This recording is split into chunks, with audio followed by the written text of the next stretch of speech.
Bonjour à tous, il faut que je vous parle une nouvelle fois du dossier de mise à jour des fiches de poste des agents. Alors pour l'instant ça concerne les agents des sièges, 2020 c'est mise à jour des fiches de poste des agents des sièges, mais en 2021 ça concernera les agents des lycées.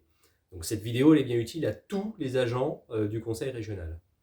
On s'était quitté lundi dans une précédente vidéo où je vous expliquais qu'il manquait encore beaucoup d'informations pour bien comprendre ce dossier. Au passage, on ne m'a toujours pas transmis les éléments que j'avais demandé vendredi dernier matin ou lundi matin, je ne sais plus. Parenthèse fermée. Et je vous alertais, je vous donnais un certain nombre de points de vigilance avant des réunions qui étaient prévues avec le cabinet KPMG pour vous présenter la mise à jour des fiches de poste. Alors, à défaut d'obtenir des réponses de l'administration, qu'est-ce que j'ai fait ? Je me suis incrusté dans une réunion de KPMG. Et je vais vous en parler dans cette vidéo et je vais vous parler aussi du problème de fond de ce dossier de mise à jour des fiches de poste. Mais avant ça, il faut que je vous parle, pour bien comprendre le problème, il faut que je vous parle de l'architecture RH de notre collectivité. Notre collectivité, notre administration, au fil des années, elle s'est dotée de 3 dispositifs RH importants. Ces 3 dispositifs RH doivent parfaitement s'articuler entre eux si on veut que ça fonctionne. Il y a un répertoire des métiers du conseil régional à actualiser régulièrement, parfois contre l'avis des représentants du personnel d'ailleurs, et qui permet à chaque agent d'identifier dans les grandes lignes les compétences attendues sur le métier, sur son métier, et de connaître ses perspectives d'évolution de grade ou de catégorie d'emploi. Il y a ensuite un régime indemnitaire qui permet d'attribuer des primes pour chaque métier rassemblé en groupe de fonctions, ça vous connaissez. Puis enfin, une fiche de poste pour chaque agent. On a des fiches de poste pour tous les agents. Fiche de poste qui permet de connaître précisément les missions et les compétences de chaque agent. Et dans notre collectivité, c'est sur la base de cette fiche de poste que l'administration prend connaissance du niveau de compétences professionnelles de chaque agent, notions, applications, maîtrise, expertise, et lui accorde une bonification indemnitaire mensuelle. C'est comme ça que ça a été construit. Alors, quelle bonification indemnitaire mensuelle ? Pour les agents du siège, par exemple, un agent de niveau 4, expert, c'est ce qui est indiqué dans sa fiche de poste, il aura 35 € par mois en plus. Pour un agent niveau 3, maîtrise, 25 € par mois. L'acquisition d'expérience professionnelle sur un poste, au bout de 4 ans d'ancienneté, et maintenant, elle est également reconnue de la manière suivante, et avec l'aide de la fiche de poste. C'est-à-dire qu'un agent de niveau 4 expert, qui a 4 ans d'ancienneté sur son poste, il passe à 65 €. Il était à 35, il passe à 65 € quand il a 4 ans d'ancienneté sur son poste. Un agent de niveau 3 maîtrise, il était à 25 € quand il a 4 ans d'expérience, il passe à 55 € par mois. Un agent de niveau 2 application, il n'avait pas de bonification, mais quand il a 4 ans d'expérience, il passe à 45 € par mois. Tout ça, c'est basé sur l'analyse de la fiche de poste de l'agent. Alors, qu'est-ce qui se passe aujourd'hui ?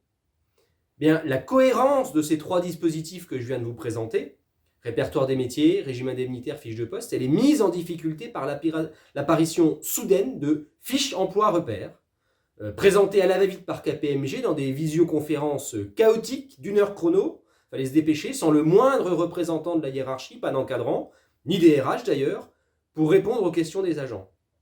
Et ces réunions KPMG, sans personne de l'encadrement ni des RH, elles n'ont pas rassuré les agents, évidemment. Elles ont même inquiété tout le monde. C'est encore pire que ce que j'avais en tête quand je vous ai fait la première vidéo sur le sujet en début de semaine. Dans ces réunions, on nous parle d'une procédure contradictoire pour contester notre fiche de poste, mais on nous présente une fiche emploi repère collective, parce qu'en plus on la présente à tout le monde.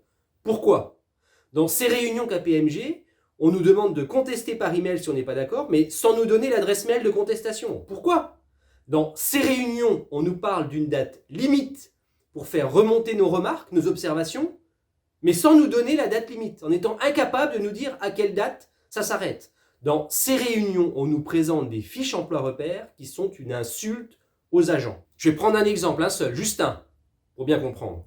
Un exemple, dans une des réunions, un exemple qui s'est déroulé, un exemple réel, dans une des réunions à distance avec KPMG. Une gestionnaire RH découvrait que son niveau de compétence sur la connaissance du statut de la fonction publique n'était plus nécessaire. C'est-à-dire qu'elle était passée à non requis, NR. Pourquoi ?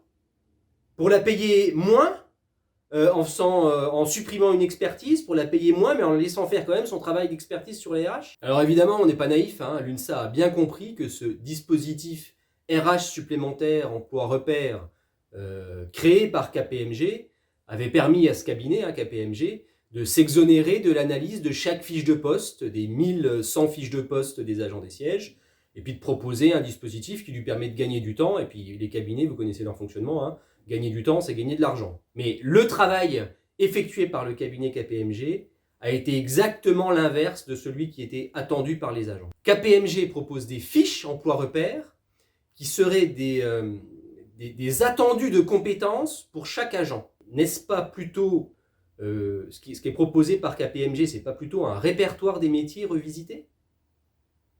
Dans cette logique proposée par KPMG, il n'y a pas de surprise en fait. Les directeurs, ils vont tous être des experts au niveau 4, et les exécutants, ils vont tous être au niveau application. Alors, on ne demandait pas à KPMG de nous produire un document avec ses attendus de compétences pour chaque agent. On demandait que chaque agent du conseil régional soit reconnu à sa juste compétence par une mise à jour objective de sa fiche de poste et le régime indemnitaire correspondant à ses compétences. Dans ce qui est proposé par KPMG, il serait décidé de manière autoritaire du niveau de compétence de l'agent et donc des primes correspondantes. C'est un problème. Cette démarche n'a aucun sens. Elle ne peut pas s'appliquer au conseil régional, sauf à remettre en cause toute la politique RH et tous les dispositifs construits, et notamment les 3 dispositifs dont je vous ai parlé dans cette vidéo: répertoire des métiers, régime indemnitaire, fiche de poste. Les agents n'avaient clairement pas besoin de cet épisode désastreux en fin d'année.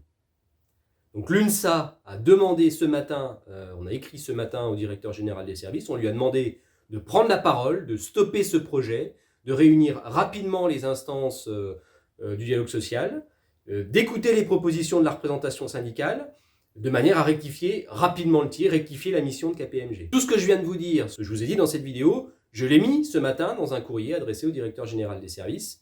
Et évidemment, je vous tiendrai informé des suites. Je ne vais pas être plus long dans cette vidéo, je pense que j'ai répondu déjà à pas mal de questions que vous m'avez adressées par email, par WhatsApp, par Telegram.